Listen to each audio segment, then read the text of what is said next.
Ready అయింది, రాబోతోంది కదా. గ్రూప్ 1 గ్రూప్ 2 పోస్ట్ రిలీజ్ అవ్వడానికి ఛాన్స్ ఉంది కాబట్టి వాటికి ఉపయోగపడే విధంగా రీజనల్ ఇష్యూస్ని మనం డిస్కస్ చేయబోతున్నాం మంత్ వైజ్.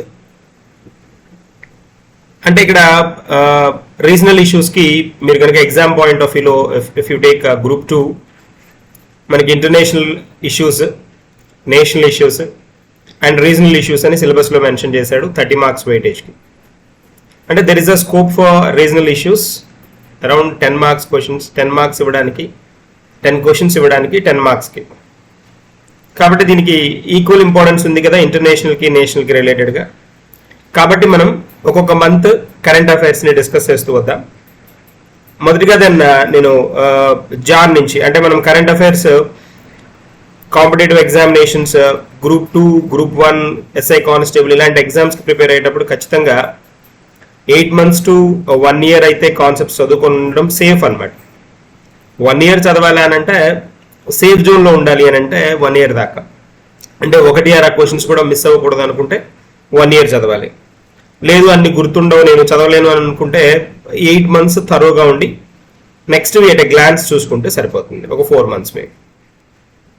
సో మనం ముందుగా జనవరి మంత్ డిస్కస్ చేద్దాం. జనవరి మంత్ లైక్ ఇలాగే మనం ఈ ఎవ్రీ మంత్లో మాడ్యూల్స్ కింద జాన్ మాడ్యూల్ 1, 2, 3 అలా 1 by 1 డిస్కస్ చేస్తూ వద్దాం. మొదటిగా మనం ఇక్కడ కనుక చూసామంటే జనవరి మంత్కి రిలేటెడ్ కాన్సెప్ట్ మనం డిస్కస్ చేస్తున్నాం ఇప్పుడు. ఇక్కడ చూడండి. So first and foremost point ఏంటి అని అంటే ఇక్కడ the granules India to set up 2000 crore green pharma unit at Kakinada. Green pharma unit. So ఇప్పుడు గ్రీన్ అనే వర్డ్, గ్రీన్ అనే ఆబ్జెక్టివ్స్ కి బాగా ఇంపార్టెన్స్ పెరుగుతోంది కదా మనకు తెలుసు. సో ఈ గ్రాన్యూల్స్ ఇండియా అనే హైదరాబాద్ బేస్డ్ ఫార్మా కంపెనీ ఇక్కడ ఏం చేస్తోంది అని అంటే గ్రాన్యూల్స్ ఇండియా ఇది ఒక స్ట్రాటజిక్ పార్ట్నర్షిప్ తోటి, అంటే గ్రీన్ కో 0C జీరో కార్బన్ అనమాట. Granules and green co zero carbon ఈ రెండు పార్ట్నర్షిప్ తోటి గ్రీన్ ఫార్మాసిటికల్ జోన్స్ ని కాకినాడ ఆంధ్రప్రదేశ్లో ఇంట్రడ్యూస్ చేస్తున్నారు అనమాట. అంటే ఇక్కడ దీని ఇంపార్టెన్స్ ఏంటి, దీని పరిస్థితి ఏంటి అని అంటే ఈ గ్రాన్యూల్స్ ఈ రెండు కలిసి ఇంట్రడ్యూస్ చేస్తున్నాయని చెప్పుకున్నాం కదా. Large scale manufacturing of key starting materials అంటున్నాడు. ఫార్మాసిటికల్కి కావాల్సిన ఏవేవైతే బేసిక్ మెటీరియల్ ఉంటాయో వాటిని తయారు చేయడానికి ఈ granules and green co zero carbon అనేది ఏంటంటే కెనడియన్ బేస్డ్ కంపెనీ అనమాట, కెనడా బేస్డ్ కంపెనీ. అది గ్రాన్యూల్స్ ఇండియా అనేది వచ్చినప్పటికి మనకి హైదరాబాద్ బేస్డ్ కంపెనీ అనమాట. ఈ రెండు ఇంటిగ్రేట్ అవుతున్నాయి గ్రీన్ ఫార్మాసిటికల్ జోన్స్ ని డెవలప్ చేయడానికి. గ్రీన్ ఫార్మాసిటికల్ జోన్స్ GPZ అంటాం మనం. స్పెషల్ ఎకనామిక్ జోన్స్ వినుంటాం. సో ఇండస్ట్రియల్ మ్యానుఫ్యాక్చరింగ్ జోన్స్ కూడా వినుంటాం. ఇండస్ట్రియల్ మ్యానుఫ్యాక్చరింగ్ జోన్స్ NIMZ అని వినుంటాం కదా. ఇలాగే మనకి ఇప్పుడు మనం వింటుంది GPZ స్పెషల్ ఎకనామిక్ జోన్స్ విన్నాం, NIMZs విన్నాం, ఎకానమీలో వినుంటాం. ఇవి ఎకానమీలో జనరల్ గా స్పెషల్ ఎకనామిక్ జోన్స్, NIMZs. ఇప్పుడు GPZ అంటే గ్రీన్ ఫార్మాసిటికల్ జోన్స్. వాటికి అనువైన ప్రాంతం ఏది అని అంటే కాకినాడగా వీళ్ళు రికగ్నైజ్ చేసి, అంటే ఇలాంటి కంపెనీస్ కానీ ఇలాంటి జోన్స్ ని ఇంట్రడ్యూస్ చేసేటప్పుడు ఖచ్చితంగా అక్కడ రిసోర్సెస్ ని బేస్ చేసుకొని ఇవి మూవ్ అవ్వడం జరుగుతుంది అనమాట. కాబట్టి ఏంటి, కావలసిన రిసోర్సెస్ అబండెంట్ గా ఉండేసరికి అక్కడ కాకినాడలో మనకి ఈ పర్టికులర్ GPZ ని ఇంట్రడ్యూస్ చేయాలని ఈ రెండు కంపెనీలు స్ట్రాటజిక్ ప్లాన్ తో వచ్చినట్టుగా కనిపిస్తుంది అనమాట. 2000 crore ఫార్మా యూనిట్ అంటున్నారు. సో జనరల్ గా మనం ఇలాంటివి ఇన్వెస్ట్మెంట్స్ వచ్చినప్పుడు ఆబ్వియస్ గా అడ్వాంటేజ్ ఏముంటుంది అని అంటే, ఆబ్వియస్ గా కనిపించే అడ్వాంటేజ్ ఏంటి అంటే ఎంప్లాయ్మెంట్ ఫెసిలిటీస్ వస్తాయి. అదొక అడ్వాంటేజ్. ఎంప్లాయ్మెంట్ ఫెసిలిటీస్ కనిపిస్తాయి. తర్వాత ఏంటి, రిసోర్సెస్ మొబిలైజ్ అవుతాయి, మూవ్ అవుతాయి. కాబట్టి అక్కడ ఆ పర్టికులర్ రిసోర్సెస్, ఆ పర్టికులర్ ప్రొడక్ట్స్ ఎవరి దగ్గర నుంచి అయితే వీళ్ళు తీసుకుంటున్నారో ఖచ్చితంగా ఆ పర్సన్స్ కూడా బెనిఫిట్ అయ్యే స్కోప్ ఉంటుంది. ఎనీ కాస్ట్ ఇన్కమ్ సోర్స్ పెరిగే స్కోప్ ఉంటుంది, ఎంప్లాయ్మెంట్ పెరిగే స్కోప్ ఉంటుంది. కాబట్టి వాటి మీద మనం ఒకసారి ఫోకస్ చేయాలి. మరి క్వశ్చన్ ఎలా పోస్ట్ చేస్తాడు? క్వశ్చన్ అడిగేటట్లయితే ఏ కంపెనీ ఎవరితో టైఅప్ అయిందని అడుగుతాడు, ఎక్కడ టైఅప్ అయిందని అడుగుతాడు, లేకపోతే ఇంకొక స్టెప్ ముందుకు వేస్తే ఏమని అడుగుతాడు అని అంటే ఎక్కడ ఎస్టాబ్లిష్ చేశారని అడుగుతాడు. సో దాదాపుగా 100 acres ఈ ప్రాజెక్ట్ని వీళ్ళు ఇంట్రడ్యూస్ చేస్తున్నట్టుగా కనిపిస్తోంది. దర్ ఇన్వెస్టింగ్ అరౌండ్ 2000 crores అనమాట. సో మరి స్పెషాలిటీ ఏంటి ఈ జీపీజెడ్స్ అంటే గ్రీన్ అని మెన్షన్ చేస్తున్నారు. ఇప్పుడు మనం green word is a buzzing word కదా, ఎక్కడ చూసినా గ్రీన్ వర్డ్ అనేది మనకి చాలా చోట్ల కనిపిస్తూ ఉంటుంది. ఇప్పుడు గ్రీన్ ఫైనాన్స్ అని విన్నా, రీసెంట్ టర్మింగ్స్ లో గ్రీన్ ఫైనాన్స్. తర్వాత పోతే గ్రీన్ బాండ్స్ విన్నాం, green bonds, sovereign green bonds విన్నాం కదా. ఇలా గ్రీన్ అనే వర్డ్ ఎన్విరాన్మెంట్ ని ప్రొటెక్ట్ చేయడానికి ఏవేవైతే వీళ్ళు దాన్ని యాక్టివిటీస్ తోటి వస్తారో, అంటే క్లైమేట్ యాక్షన్ కి రిలేటెడ్ గా, ఎన్విరాన్మెంట్ ని ప్రొటెక్ట్ చేయడానికి రిలేటెడ్ గా ఏవేవైతే అంటే గ్రీన్ ఇన్వెస్ట్మెంట్స్ అని, గ్రీన్ డిపాజిట్స్ అని కూడా వస్తున్నాయి వర్డ్స్, గ్రీన్ డిపాజిట్స్ అని. యా, సో ఇలాంటివన్నీ దేనికోసం అని అంటే ఎన్విరాన్మెంట్ ని ప్రొటెక్ట్ చేయడానికి, అంటే జీరో కార్బన్స్ లాంటివి. ఇక్కడ జీరో కార్బన్ హైలైట్ చేస్తున్నారు కదా వీళ్ళు. దీని ద్వారా మెయిన్ ఆబ్జెక్టివ్ ఏంటి? ఈ గ్రీన్ కో జీరో సి అంటున్నాం కదా, ఈ company green carbon zero carbon కదా, ఇది will see an investment of 2000 crores అంటున్నారు. అంత ఇన్వెస్ట్ చేస్తున్నారు అని అంటే ఖచ్చితంగా స్పెషాలిటీ ఉంటుంది కదా, carbon free energy and enable green hydrogen derivatives along with this various chemical derivatives. వీళ్ళ ఆబ్జెక్టివ్ ఏంటి అని అంటే ఈ గ్రీన్ ఫార్మాసిటికల్ జోన్స్ ఇక్కడ ఎస్టాబ్లిష్ చేయడం ద్వారా, ఇక్కడ ఇంకొక ఆబ్జెక్టివ్ వీళ్ళు చెప్తుంది ఏంటి అని అంటే will supply carbon free energy and enable green hydrogen derivatives. Green hydrogen derivatives ని మేము ఇక్కడ ఉండే విధంగా చూస్తాము అని, along with that's various chemical derivatives తో పాటు గ్రీన్ డెరివేటివ్స్ ని కూడా, అంటే ఇక్కడ కాలుష్యం రిలేటెడ్ గా ఎలాంటి అవకాశాలు లేకుండా మేము ముందుకు వెళ్లే స్కోప్ ఉంది అని ఇక్కడ మెన్షన్ చేయడం జరుగుతుంది అన్నమాట. అదొక పాయింట్. తర్వాత ఇక్కడ మనం కనుక అబ్జర్వ్ చేస్తే the partnership with GreenCo will minimise the carbon footprint and impact of our operations on the environment. ఈ పర్యావరణం మీద ఏవైతే నెగటివ్ ఇంపాక్ట్ ఉండే పరిస్థితులు ఉంటాయో వాటిని మేము ఖచ్చితంగా కంట్రోల్ చేసి ముందుకు వెళ్లే అవకాశం ఉంటుంది అని కూడా మెన్షన్ చేయడం జరుగుతుంది. గ్రీన్ కెమిస్ట్రీ, తర్వాత పోతే sustainability and green chemistry are the key pillars of the commitment అని వీళ్ళు చెప్పడం జరిగింది అనమాట. సస్టైనబిలిటీ సుస్థిర అభివృద్ధి అంటాము, సస్టైనబుల్ అంటే సుస్థిరత అంటాం, సస్టైనబుల్ డెవలప్మెంట్ అంటే సుస్థిర అభివృద్ధి అంటాం కదా. వీళ్ళు చెప్తుంది ఏంటి అంటే sustainability and green chemistry are key pillars of our commitment అని వీళ్ళు అనౌన్స్ చేయడం జరుగుతుంది అనమాట. That is objective. So that is the objective of this particular point. మనకి రిలేటెడ్ పాయింట్ ఇది. దీనిలో మనకి ఎలా క్వశ్చన్ వస్తుంది అనేది కూడా అర్థమవుతుంది కొంచెం కనుక క్లాసిఫై చేసుకుంటే. గ్రీన్ ఫార్మా రిలేటెడ్ పాయింట్ ఒకటి మనం చెప్పుకున్నాం. తర్వాత జీపీజెడ్స్ గ్రీన్ ఫార్మాసిటికల్ జోన్స్ అనే పాయింట్ కూడా ఒకటి చెప్పుకున్నాం. వాటికి రిలేటెడ్ గా మనకి ఎడిషనల్ అమౌంట్స్ ని ఏదైనా ఎడిషనల్ కంటెంట్, ఎడిషనల్ ఇన్ఫర్మేషన్ కనుక దొరికినప్పుడు వాటిని కోరిలేట్ చేసుకోవడం కనుక తెలిసింది అని అంటే ఈజీగా పాయింట్స్ గుర్తుంటాయి. అట్ ద సేమ్ టైం ఓహో దీనికి రిలేటెడ్ ఇది కదా అని తెలుసుకోవడానికి కూడా స్కోప్ ఎక్కువ ఉంటుంది అనమాట. So I'm moving to the next one. Visakhapatnam railway station awarded with green railway station certificate అంటున్నాడు. Green railway station certificate. So ఈ గ్రీన్ రైల్వే స్టేషన్ సర్టిఫికేట్స్ మనం ఇప్పుడు రీసెంట్ పార్ట్లో చాలా స్టేషన్స్ కు చూసాం. దీన్ని ఎవరు గ్రీన్ సర్టిఫికేషన్ అవార్డు ఎవరు ఇస్తారు అంటే ఐజీబీసీ ఇస్తుంది. IGBC Indian green building council, IGBC వీటిని ప్రదానం చేస్తుంది అనమాట. Adopting green concepts, Visakhapatnam railway station secured 82 out of 100 points. 6 environmental కేటగిరీస్లో, 6 ఎన్విరాన్మెంటల్ కేటగిరీస్లో, అంటే వీళ్ళు క్లాసిఫై చేసిన ఏవైతే కేటగిరీస్ ఉన్నాయో దానిలో 6 కేటగిరీస్లో 100 మార్కులకి 82 మార్కులు అనమాట. 82 out of 100 points ని గెయిన్ చేసింది. Waltair division of east Coast railway ఉంది కదా, దాని కిందకి ఇది వస్తుంది అనమాట. సో మరి ఇక్కడ ఐజీబీసీతో పాటు సిఐఐ కూడా అనమాట, ఈ రెండు అనమాట. IGBC and CII conference on industries కదా, ఇండియన్ ఇండస్ట్రీస్ అంటాం కదా, CII. Green railway stations rating system is a voluntary initiative అనమాట. ఇది voluntary initiative that aims to facilitate the adoption of green concepts in the railway stations. ఒకటే concept green railway station observe చేయడం అనేది, ఈ concept అంతా volunteer process. Government ఏదో initiate చేసేది కాదు, ఇది వాలంటీర్ ప్రాసెస్. దీనిలో ఏంటి అని అంటే వాలంటీర్ ఇనిషియేటివ్ ఇది. దీని ఆబ్జెక్టివ్ ఏంటి? Facilitate the adoption of the green concepts in the railway station. అంటే రైల్వే స్టేషన్లో గ్రీన్ కాన్సెప్ట్స్ ని అడాప్ట్ చేసుకునే విధంగా వాళ్ళని మొబిలైజ్ చేయడం అనేది కాన్సెప్ట్ అనమాట. గ్రీన్ ఆబ్జెక్ట్స్ ని అడాప్ట్ చేసుకోవడం వల్ల వచ్చే అడ్వాంటేజ్ ఏంటి? ఎన్విరాన్మెంట్ ని ప్రొటెక్ట్ చేయొచ్చు. మనకి చూడండి, ఎన్విరాన్మెంట్ ప్రొటెక్షన్ కి గవర్నమెంట్ ఎంత ఫోకస్ చేస్తుంది అనేది ఇండియానే కాదు, చాలా నేషన్స్. ఎందుకు మనకు తెలుసు కదా, 2030 2030 నాటికి మనం సస్టైనబుల్ డెవలప్మెంట్ గోల్స్ ని అచీవ్ చేయాలి కాబట్టి వాటికి రిలేటెడ్ గా గవర్నమెంట్ అడుగులేస్తోంది అనేది పాయింట్.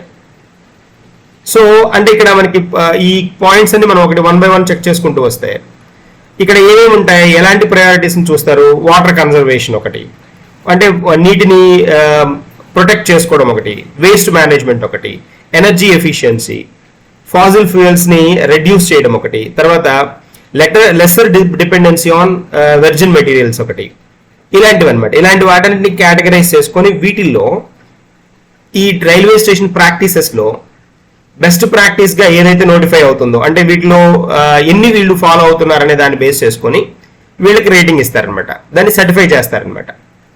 సో ఇలా సర్టిఫై చేయడం వల్ల ఏంటి అని అంటే, అలా రికగ్నైజ్ అవ్వడం వల్ల okay this is the station best then they follow all these green activities అనో, ఇలాంటివి నోటిఫై చేయడానికి, ఇలాంటివి తెలుసుకోవడానికి, పబ్లిక్ అవేర్నెస్ క్రియేట్ చేయడానికి, at the same time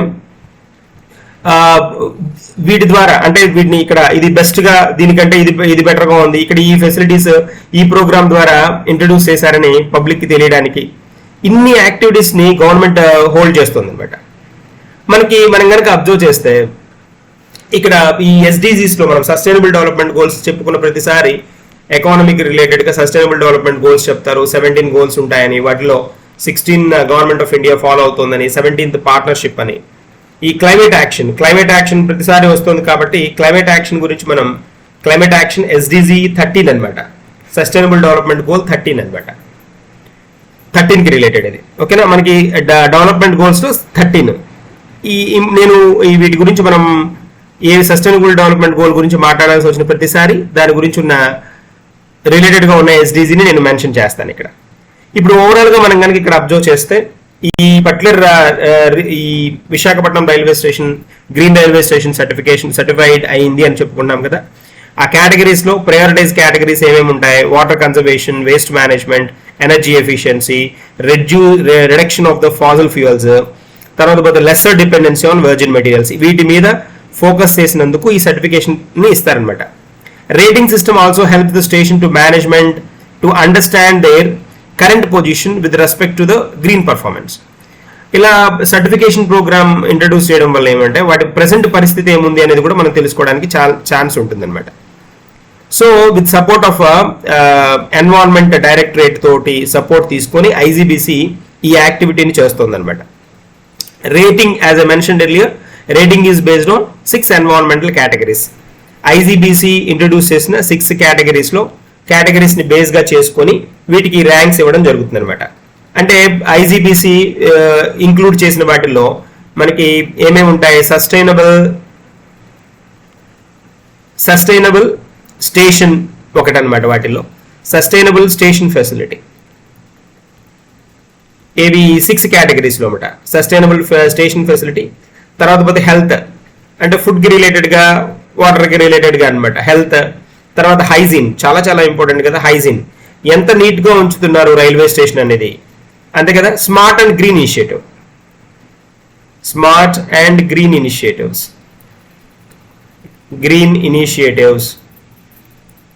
energy efficiency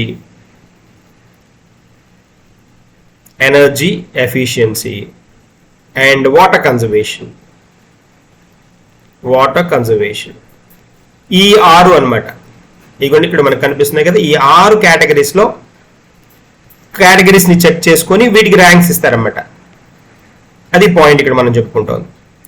తర్వాత అండ్ ఇన్నోవేషన్ అండ్ డెవలప్మెంట్ కూడా, దీనికి కూడా ప్రయారిటీ ఇస్తున్నారు. స్మాల్ అండ్ గ్రీన్ ఇనిషియేటివ్స్, తర్వాత innovative ideas, innovation and development కూడా ఇంపార్టెన్స్ ఇస్తున్నారు అనమాట. So sustainable station facility, health, hygiene and sanitation. Hygiene sanitation ఈ రెండు ఒక చోట, హైజీన్ శానిటేషన్ ఈ రెండింటిని ఒకే ట్యాగ్లోకి వేస్తున్నారు. Energy efficiency, water efficiency, smart and green initiatives, energy efficiency, తర్వాత పోతే వాటర్ ఎఫిషియన్సీ. దాంతోపాటు ఏంటి అని అంటే as a mention innovation and development, innovation and development, ఇవి అనమాట. 6 వచ్చాయి చూడండి మనకి. హెల్త్, హైజీన్ అండ్ శానిటేషన్ ఇది ఒకటి, ఈ రెండు ఒకటే. హెల్త్, హైజీన్ ఈ రెండు ఒకటే. ఇది ఒకటి, ఇది 2, ఇది 3, ఇది 4, ఇది 5, ఇది 6. 6 ఇనిషియేటివ్స్ అన్నమాట. ఈ 6 ఇనిషియేటివ్స్ని బేస్ చేసుకుంటారు అనమాట. సో మనకి విజయవాడ రైల్వే స్టేషన్ వీటిలో ఈ కేటగిరీలో కూడా విజయవాడ రైల్వే స్టేషన్ కూడా ఎవాల్యుయేటెడ్ అండర్ 6 కేటగిరీస్ లోనే విజయవాడ రైల్వే స్టేషన్ కూడా కేటగరైజ్ చేయడం జరిగింది అనమాట. అంటే అక్కడ ఏంటి, అక్కడ సెవరల్ గ్రీన్ ఇనిషియేటివ్స్ ఇంట్రడ్యూస్ చేయడం వల్ల ప్లాటినం సర్టిఫికేట్ ని విజయవాడకి ఇవ్వడం కూడా జరిగింది అనమాట. IGBC platinum certificate Vijayawada railway station, Vijayawada railway station కి ప్లాటినం అనమాట. ప్లాటినం సర్టిఫికేట్ ని అనౌన్స్ చేశారు. ఏంటి ఈ ప్లాటినమ్, డైమండ్ ఇలాంటివి ఏంటి అని అంటే వాటికి తీసుకున్న వాటిలో, అంటే అవి తీసుకున్న వాటిలో station has implemented several green initiatives. Special గా కొన్ని సెవరల్ గ్రీన్ ఇనిషియేటివ్స్ ని విజయవాడ రైల్వే స్టేషన్ ఫోకస్ చేసింది అనమాట. వాటిలో ఎలాంటివి, safe drinking water, no smoking policy, tobacco smoke control, fresh air ventilation, solid waste management, plastic free environment, తర్వాత పోతే day lighting, వీటన్నిటి మీద ఫోకస్ చేసింది. అందుకని Vijayawada railway station has got platinum certificate అనమాట. ఇక్కడ మనకి విశాఖపట్నం వచ్చినప్పటికి Visakhapatnam state green railway station certificate. So difference ఏంటి అని అంటే ఇక్కడ కొన్ని additional initiatives, several additional green initiatives introduce చేసింది. అది కూడా ప్లాటినం సర్టిఫికేట్ కూడా ప్లాటినం, విజయవాడకి ప్లాటినం సర్టిఫికేషన్ కూడా ఇచ్చింది ఐజీబీసీనే అనమాట. ఓకేనా, that is a point. So day lighting వీటన్నిటి మీద ఫోకస్ చేయడం, తర్వాత పోతే ఎనర్జీ ఎఫిషియెంట్ మెజర్స్ అలాంటివి హోల్డ్ చేయడం, ఎలక్ట్రికల్ ఎక్విప్మెంట్ ని జాగ్రత్తగా వాడడం, ఎల్ఈడి ఫిక్చర్స్, ఎల్ఈడి బల్బ్స్ ని ఫిక్స్ చేయడం, తర్వాత వైఫై ఫెసిలిటీని ప్రొవిజన్ ఎప్పటికప్పుడు దానిలో ఎలాంటి అబరేషన్స్ లేకుండా చెక్ చేయడం. తర్వాత విజయవాడ స్టేషన్ దాదాపుగా మనకి జూన్ 2023లో జూన్లో అంటే తర్వాత వచ్చిన పార్ట్లో మనం చూస్తామన్నమాట. ముందే చెప్తున్నాను, అది విజయవాడకి ప్లాటినం ఎప్పుడు వచ్చిందంటే జూన్ మంత్లో వచ్చింది. ఇది మనకి విశాఖపట్నానికి ఎప్పుడు అంటే జనవరి మంత్లో గ్రీన్ రైల్వే స్టేషన్ ఆబ్జెక్టివ్ కిందకి హోల్డ్ చేయడం జరిగింది. దట్ ఇస్ అ కాన్సెప్ట్ అనమాట. దట్ ఇస్ అబౌట్ మన Visakhapatnam railway station awarded with green railway station certificate. Next వన్కి వెళ్దాం. సో స్కీమ్స్, జనరల్గా మనము స్కీమ్స్ డిస్కస్ చేస్తున్నప్పుడు, స్కీమ్స్ డిస్కస్ చేయాల్సిన అవసరం వచ్చినప్పుడు సెంట్రల్ గవర్నమెంట్ స్కీమ్స్ అనుకోండి, సెంట్రల్ గవర్నమెంట్ స్కీమ్స్ వింటున్నప్పుడు మనం ఇది బేస్ కాబట్టి ఇప్పటి నుంచి మనం మీకు ఇప్పుడే అలవాటు చేసేస్తున్నాను అనమాట. సిఎస్సిసి అంటాం, అంటే సెంట్రల్ సెక్టార్ స్కీమ్స్ అని, సెంట్రల్ స్పాన్సర్డ్ స్కీమ్స్ అని ఉంటాయి. Central sector, central sponsored schemes అన్నప్పుడు ఏమవుతుందంటే సెంట్రల్ గవర్నమెంట్ 60-40 రేషియోలోనో 75-25 రేషియోలోనో లేకపోతే జనరల్గా 90-10 రేషియోలోనో ఈ పర్సంటేజ్ సెంట్రల్ గవర్నమెంట్, ఈ పర్సంటేజ్ స్టేట్ గవర్నమెంట్ షేరింగ్ ఉంటుందన్నమాట. ఇది జనరల్ క్లాసిఫికేషన్ అనమాట. అంటే ఇప్పుడు ఇక్కడ చూస్తే మనం జనరల్గా అబ్జర్వ్ చేస్తే central government, state government share కనిపిస్తూ ఉంటుంది. ఇక్కడ ఇది స్పాన్సర్ అయితే, అదే సెక్టార్ స్కీమ్ కనుకైతే 100% సెంట్రల్ గవర్నమెంట్ ఫండ్ చేస్తూ ఉంటుంది. ఇది జనరల్ ఐడియా. సో ఇక్కడ వైఎస్ఆర్ పెన్షన్ కానుక అనేది ఓల్డ్ ప్రోగ్రామే, అంటే ఎప్పటి నుంచో ఉన్న ప్రోగ్రామే. దీనిలో ఏంటి అని అంటే పెన్షన్ అమౌంట్ని గ్రాడ్యువల్గా పెంచుతూ వస్తున్నారు. అదే కదా చెప్పుకుంటున్నాం. ఈ సెంట్రల్ గవర్నమెంట్ స్కీమ్స్ వీటిల్లో ఈ క్లాసిఫికేషన్ ఉంటుంది అనేది నేను పాయింట్ నోట్ చేశాను. వాటి అవసరాన్ని బట్టి ఎక్కడ అవసరం అవుతుందో అక్కడ నేను మీకు యాడ్ చేస్తాను. అది old pension, the old age pension కదా, old age pension in Andhra Pradesh has so far been rupees ఎంత ఉంది మనకి, ఎంత ముందు ఎంత ఉంది అని అంటే 2022 నుంచి 2022లో 2500 రూపాయలు ఉంది. ఇదే కదా పర్ మంత్. ఎప్పటి నుంచి? ఇన్ ద ఇయర్ 2019 నుంచి 22 దాకా, 19 నుంచి వీళ్ళు కంటిన్యూస్గా ఇవ్వడం స్టార్ట్ చేస్తున్నారు. ఇక్కడ ఈ 24 అంటే నెక్స్ట్ పార్ట్ లో has been increasing the old pension scheme by 250 rupees. 250 rupees పెంచుకుంటూ వచ్చారు. ఇప్పుడు వచ్చేటప్పటికి 2750 ఉంది, 2750. 2024 ఎలక్షన్స్కి వచ్చేటప్పటికి దాన్ని 3000 చేస్తామని అనౌన్స్ చేయడం జరిగింది కదా, 250 పెంచుకుంటూ. As part of this in జనవరిలో మనకి 2750 రూపీస్ 750 రూపీస్ పెన్షన్ ని హోల్డ్ చేయడం జరిగింది. సో తర్వాత న్యూ ఇయర్ నుంచి దాన్ని పెంచుతామని కూడా చెప్పడం జరిగింది. The government has sanction the pension to lakhs of people అనమాట. లక్షల మంది జనాలకి వీటి ప్రొవిజన్ ఇవ్వడం జరుగుతోంది. తర్వాత ఇక్కడ ఏంటి అని అంటే కొన్ని ఎడిషనల్ పాయింట్ 250 యాడ్ చేసుకుంటూ వచ్చారు. అది మనకి క్లియర్గా క్రిస్టల్ క్లియర్గా కనిపిస్తుంది అనమాట. ఇక్కడ చూస్తే ఇక్కడ మనం పాయింట్స్ కనుక చూస్తే యాజ్ పార్ట్ ఆఫ్ ద నవరత్నాల్లో భాగంగానే, నవరత్నాలు ప్రోగ్రామ్ ఉంది కదా, నవరత్నాలు ప్రోగ్రామ్ లో భాగంగానే దీన్ని ఇంట్రడ్యూస్ చేయడం జరిగింది. Enhancement of pension amount and reduction in the age criteria for the old age pension is a major welfare measure to hardships of the poor and vulnerable sections. ఎవరెవరైతే vulnerable sections ఉన్నారో వాళ్ళందరినీ cover చేసే విధంగా, vulnerable groups ని cover చేసే విధంగా ఈ programme introduce చేస్తూ వస్తున్నామని చెప్పడం జరుగుతుంది గవర్నమెంట్. అంతే కదా, నవరత్నాలు ప్రోగ్రామ్ లో పార్ట్ అండ్ పార్సల్ ఇది అని తెలుసుకోవాలి మనం. సో ఇక్కడ వల్నరబుల్ సెక్షన్స్ ఎవరైతే ఉంటారో వాళ్ళకి ఇలా ఎన్హాన్స్మెంట్, పెన్షన్ ని ఎన్హాన్స్ చేసుకుంటూ పెంచుకుంటూ వెళ్ళే ఒక పెన్షన్ ప్రోగ్రామ్ ఇది. దీన్ని ఏంటి, పెన్షన్ అమౌంట్ ని పెంచుతూ ఉంటారు, ఏజ్ ని తగ్గిస్తూ ఉంటారు. That is a speciality, beauty of this particular scheme అనమాట. So in pursuit of this over arcing goal, in spite of the challenging financial conditions, orders were issued through with this particular one date. ఇవన్నీ date ఎప్పుడు programme start అయింది ఇదనమాట. Social security programme కిందకే వస్తుంది కదా, pension అనేది social సెక్యూరిటీనే కాబట్టి. Social security మనకి మనం నేషనల్ స్కీమ్స్ చూస్తూ ఉంటే సోషల్ సెక్యూరిటీ కనిపిస్తుంటాయి కదా.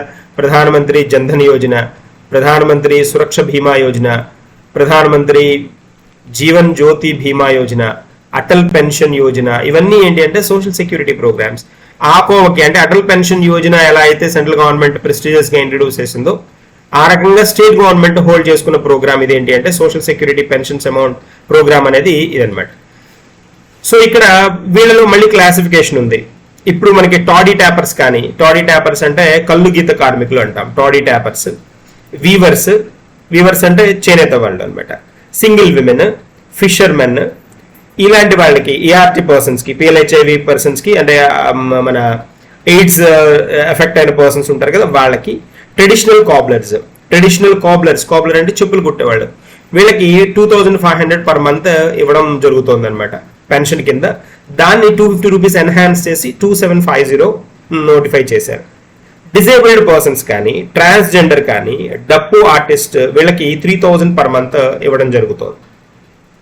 For the people affected with chronic kidney diseases ఉంటాయి కదా, అంటే డయాలసిస్ చేయాల్సిన పరిస్థితి వచ్చిన పర్సన్స్ ఎవరైతే ఉంటారో వాళ్ళకి దే ఆర్ గివింగ్ 10,000. ఇది తెలిసిన విషయమే.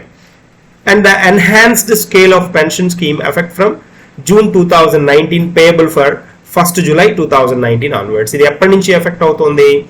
అనౌన్స్ చేసింది 30/5/2019 అయితే డేట్ ఈ పర్టికులర్ జియో ప్రకారం. June 2019 నుంచి ఇది అప్లై అవుతోంది. 1st July 2019 onwards pension extension, enhanced scale of pension scheme ని నోటిఫై చేయడం జరిగింది, అంటే ఇంట్రడ్యూస్ చేయడం జరిగింది అనమాట. అది ఈ పర్టికులర్ పాయింట్ యొక్క ఆబ్జెక్టివ్. పాయింట్ ఏంటి? వైఎస్ఆర్ పెన్షన్ కానుకలో అమౌంట్ పెంచారు, ఎన్హాన్స్ చేసుకుంటూ వెళ్ళడమే కదా దీని కాన్సెప్ట్. ఎప్పటికి 2024 ఎలక్షన్ టయానికి మొత్తం 3000 రూపాయలు ఇవ్వాలి అనేది కాన్సెప్ట్. దీనిలో కూడా క్లాసిఫికేషన్ ఉంది కదా, ఎవరెవరికి ఎంతెంత అనేది క్లాసిఫికేషన్ ఉంది. అది ఆ టైప్ క్వశ్చన్స్, వాటికి రిలేటెడ్ గా క్వశ్చన్స్ అడగడానికి మనకి స్కోప్ ఉంటుంది. That's one.